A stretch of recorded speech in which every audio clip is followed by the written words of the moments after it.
তাদেরকে আমি আমার অন্তরস্থল থেকে এবং আমাদের দল বিএনপি জাসাসের পক্ষ থেকে জানাচ্ছি শুভেচ্ছা। আগামী বছর আপনারা আমাদের চলচ্চিত্রের জন্য কাজ করবেন, এই চলচ্চিত্র যাতে উঠে দাঁড়ায়, আমরা যাতে বিশ্বকে বলতে পারি যে আমাদের চলচ্চিত্র আগের চেয়ে আরো উন্নত, যুগের সাথে তাল মিলিয়ে আমরা সিনেমা করব। সে লক্ষ্যে আপনারা কাজ করবেন, সবাই ঐক্যবদ্ধভাবে কাজ করবেন। যারা এই নির্বাচনে পরাজিত হয়েছেন আপনারা হারাননি, কোনো কিছু হারাননি। এটা হয়, এই যে কিছুদিন আগে ব্রাজিল যে হারলো, এটা কি হার হয়েছে?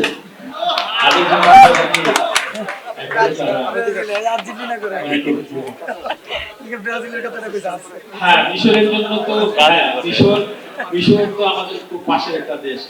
আমি তো মনে করছিলাম যে মিশর মনে হয় জয়ী হয়ে যাবে, আমি আর্জেন্টিনা লিগে সারা জীবন সাপোর্ট করে আসছিলাম, কিন্তু গতকাল তারা জয়ী হয়েছে। আমার কাছে মনে হয়েছে তারা জয়ী হয়েছে।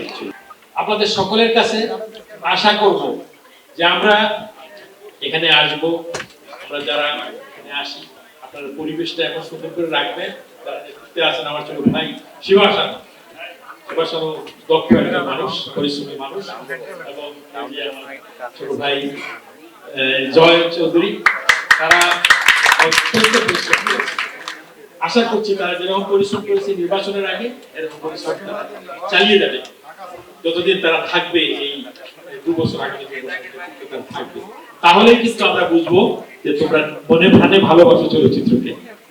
নির্বাচনের আগে উপরে যেন চেঞ্জ না দেখি, কাজে কর্মে থাকতে হবে আগের মতোই সব।